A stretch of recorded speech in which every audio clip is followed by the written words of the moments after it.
Assalamualaikum warahmatullahi wabarakatuh. Kami dari kelompok 3 ingin mempresentasikan hasil studi kelayakan bisnis usaha TTJ. Dosen pengampu Bapak Usran Masahere, SIPMM. Sebelum kita masuk ke materi, perkenalkan dulu kelompok kami. Yang pertama ada. Halo, perkenalkan nama saya Fiska Rosevani, NIM saya 642111775. Perkenalkan, nama saya Eka Kartika Sari, NIM saya 64212266. Perkenalkan, nama saya Michela Nugrawidia, NIM saya 64212261. Halo, perkenalkan nama saya Dudi Ikin Saputra, NIM saya 642122988. Halo, perkenalkan nama saya Muhammad Rafli, NIM saya 642111986. Mengapa memilih usaha ini? Karena bisnisnya dapat dikatakan sebagai minuman untuk semua kalangan, serta harga pun masih sangat terjangkau. Dan dengan harga yang terjangkau, maka orang-orang tidak akan berpikir dua kali untuk membeli. Serta bisnis teh ini pun tidak perlu memiliki keahlian khusus, karena ini tentu sangat simpel, berbeda dengan bisnis lain yang terkadang lebih rumit. Dan juga yang paling terpenting, modal yang dikeluarkan tidak terlalu besar karena harga peralatannya pun masih terjangkau, serta keuntungan yang didapatkan setiap bulannya pun tak kalah menyegarkan. Oleh karena itu, kami memilih bisnis ini dengan perhitungan yang cukup matang. Visi misi Teh Ji. Visinya yaitu menjadikan teh Indonesia sebagai produk berdaya saing tinggi dan menjadi konsumsi dunia. Visinya yaitu 1. Memfasilitasi dan mendorong peningkatan produktivitas tanaman serta meningkatkan bisnis teh dan sektor pengunjung. 2. Mendorong usaha industri teh yang dapat memberikan nilai tambah add value. 3. Mempromosikan teh Indonesia dan berusaha untuk memenuhi harapan konsumen domestik dan internasional. Oke, saya akan menjelaskan tentang lokasi usaha, yaitu lokasi usaha berletak di Jalan Raya Jakarta Bogor, nomor 19, RT 14, RW 06, Kramat Jati, Kecamatan Kramat Jati, Kota Jakarta Timur, Daerah Ibu Kota Jakarta, 13510. Aspek legalitas. Dalam aspek legalitas yang berkaitan dengan perbuatan hukum pada suatu bisnis sehingga dalam pelaksanaan usahanya mempunyai legitimasi yang kuat. Usaha TTJ adalah suatu usaha yang didirikan oleh 5 orang, yang dimana usaha ini baru dibuat 3 bulan. Lokasi usaha TTJ ini berada di Lipo, Kramat Jati, yang tidak memiliki tempat yang begitu besar. Oleh karena itu, UMKM mendapatkan badan hukum yang diperoleh atas izin pemerintah di daerah setempat yang berupa lembaran surat. Dengan begitu, usaha kami sudah memiliki surat izin pemerintah daerah yang juga disertakan dengan segala pengelolaan, yakni seperti pemasaran, produksi, maupun keuangan. Aspek pemasaran. Aspek pemasaran sendiri berarti serangkaian aktivitas, intuisi, dan proses yang dilakukan oleh mengonsumsikan penawaran yang memiliki nilai bagi pelanggan, klien, atau masyarakat luas dalam melakukan studi kelayakan memegang peran penting sehingga suatu bisnis dapat mengembangkan produk dari sisi pemasaran. Baik, di sini saya akan menjelaskan tentang aspek manajemen dan SDM. Hal yang dianalisa pada aspek manajemen yaitu fungsi manajemen yang terdiri dari perencanaan atau planning, pengorganisasian atau organizing, pelaksanaan atau excelling, dan pengendalian atau controlling. Keempat fungsi ini semuanya terkait dengan usaha Teh Ji terletak di Jalan Raya Jakarta Bogor nomor kilometer 19, RT 14 RW 6, Kramat Jati. Ini buka setiap hari dari pukul 10 siang sampai jam 9 malam. Berikutnya saya akan menjelaskan tentang aspek teknik dan teknologi. Teh Ji sudah didukung oleh perantara e-commerce seperti Gojek, Grab, Shopee, Dana, Oppo, dan lain-lain. Kami juga menyediakan promo hingga event yang sudah kami kelola sebaik mungkin, sehingga para mitra yang ingin bekerja sama tidak perlu khawatir. Konsep ini diterapkan agar Teh Ji lebih memfokuskan strategi pada branding dan investasi di teknologi. Berikutnya saya akan jelaskan tentang aspek finansial. Bisa dilihat seperti di tabel biaya tetap. Yang pertama, di sini ada nama barang, jumlah barang, harga satuan, dan jumlah harga. Yang pertama di sini kita perlu meja sebanyak 5 barang dengan harga satuan 350.000. Total jumlah harganya 1.750.000. Terus yang kedua kita perlu 10 kursi dengan harga satuan 110.000 dengan jumlah harga 1.100.000. Terus yang ketiga kita perlu alat kasir dengan harga satuan 2.500.000. Yang keempat kita perlu 50 gelas dengan harga satuan 25.000, total jumlah harga 1.250.000. Yang kelima kita perlu satu kompor dengan harga satuan 1.200.000. Yang keenam sewa tempat, ini kita hitungnya per bulan dengan harga 15 juta. Berikutnya di sini kita butuh 2 sealer box dengan harga satuan 2.100.000. Kemudian satu buah kulkas dengan harga 3 juta. Terus kita perlu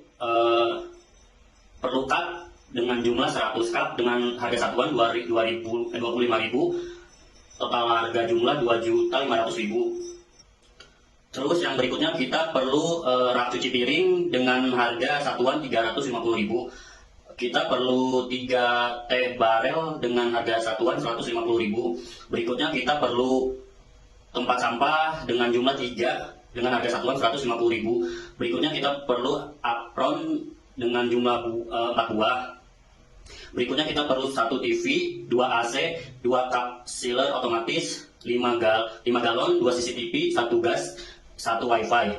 Kemudian kita total semuanya biaya tetap itu 46.390.000. Kemudian biaya overhead yang pertama yaitu listrik 1 bulan 1.500.000. Terus yang kedua internet 30 Mbps sebanyak 300.000. Yang berikutnya 1 bulan gaji karyawan 4, 1 bulan 8 juta. Dan yang terakhir 1 bulan biaya keamanan 1 juta. Baik, saya akan membahas tentang aspek finansial. Yang ketiga ada total biaya, yaitu biaya total sama dengan biaya tetap ditambah biaya variabel sama dengan biaya tetapnya ada Rp46.390.000 ditambah 595, hasilnya Rp46.985.000. Keempat, biaya dan harga per unit. Pertama, biaya tetap yang dibutuhkan dalam 1 kali restock barang adalah Rp46.390.000 dibagi 1 kali sama dengan Rp46.390.000. 595.000 dibagi 4 kali sama dengan 148.150. Total biaya produksi yang dikeluarkan per produksi 595.000 ditambah 148.750 sama dengan 743.750. Lalu biaya per unit adalah total biaya produksi dalam 1 kali produksi dibagi jumlah produk yang dihasilkan per minggu, yaitu 743.750.000 dibagi 508 sama dengan 1.436. Lalu ada harga jual per buahnya, kami menjual seharga 10.000. Kelima, biaya modal sama dengan biaya tetap ditambah biaya variabel untuk 1 kali produksi sama dengan 46.390.000 ditambah 148.750.000 sama dengan 46.538.000. Selanjutnya yang keenam, ada analisis titik impas atau break even point. BEP harga sama dengan total biaya produksi untuk 1 kali produksi dibagi harga per unit sama dengan 743.750 dibagi 518 sama dengan 1.436. Harga jual per unitnya 10.000. BEP produksi sama dengan total biaya produksi untuk 1 kali produksi dibagi harga per unit sama dengan 743.750.000.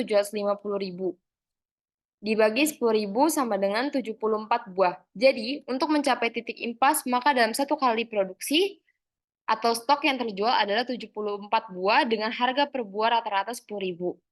Ketujuh, analisis keuntungan. Pendapatan sama dengan produk yang terjual dikali harga jual, yaitu 518 dikali 10.000 sama dengan 5.180.000. Total biaya produksi dalam 1 kali produksi sama dengan 743.750.000. Keuntungan sama dengan pendapatan dikurang total biaya produksi sama dengan 5.180.000 dikurang 743.750 sama dengan 4.436.250.000. Jadi, keuntungan yang diperoleh dengan menjual 1 cup TTG dengan harga 10.000 dalam 1 kali produksi adalah 4.436.250.000. Selanjutnya, pengembalian modal. Sewa tempat sama dengan 15 juta dibagi 365 sama dengan 42.095 perak per hari. Biaya overhead per hari sama dengan 9.900.000 dibagi 30 sama dengan 330.000 per hari. Total biaya produksi plus biaya overhead plus biaya sewa plus dibagi laba usaha sama dengan 743.750.000 ditambah 330.000 ditambah 42.95 perak dibagi 4.436.250 sama dengan 1.115.845 dibagi 4.435.250 sama dengan 0,25. Jadi, modal akan kembali dalam jangka waktu 1 kali produksi. Oke, selanjutnya aspek ekonomi dan sosial. Yang pertama, peluang kerja bagi masyarakat. Usaha memerlukan tenaga kerja lokal yang memiliki pengalaman. Yang kedua, meningkatkan ekonomi nasional. Produk ini diproduksi serta dikonsumsi di dalam negeri sehingga impor atas produk serta biaya-biaya yang dibebankan lainnya berkurang. Yang ketiga, menghemat devisa. Usaha kami hanya memakai bahan baku dan tenaga kerja di dalam negeri dan tidak memakai bahan baku maupun tenaga kerja di luar. Oleh karena itu, mengurangi penggunaan barang impor berarti dapat menghemat devisa. Lalu selanjutnya aspek lingkungan hidup. Bahan baku dalam kegiatan operasional ini berasal dari gudang atau pabrik di kota Bandung. Pelanggan TJ merupakan masyarakat sekitar yang menyukai teh yang dibuat langsung di gerai dan bisa dinikmati. Pegawai yang kami butuhkan di satu gerai TJ adalah 4 karyawan. Bahan baku yang dipilih berkualitas sangat baik karena teh Ji memiliki supplier yang sudah terjamin kualitasnya. Pembuangan sampah serta serbuk teh sudah disiapkan tempat pembuangan sampahnya untuk menjaga kebersihan lingkungan, tempat usaha, dan sekitarnya. Lalu kesimpulannya, bisnis teh ini adalah sebuah peluang usaha yang bagus untuk meraih keuntungan dengan modal yang relatif kecil. Penting untuk memahami pasar dan memberikan pelayanan yang baik kepada pelanggan dengan strategi pemasaran yang tepat untuk meraih kesuksesan dalam bisnis ini. Kami juga terus berinovasi melakukan promosi bisnis ini melalui sosial media dan juga menjual produk kami melalui online, yang dimana kami juga bekerjasama dengan Gojek, Grab, Shopee yang ada di wilayah Jabodetabek, serta memperhatikan kualitas produk dan kepuasan pelanggan. Baik, sekian dari kelompok kami. Terima kasih. Mohon maaf jika ada kesalahan kata. Wassalamualaikum warahmatullahi wabarakatuh.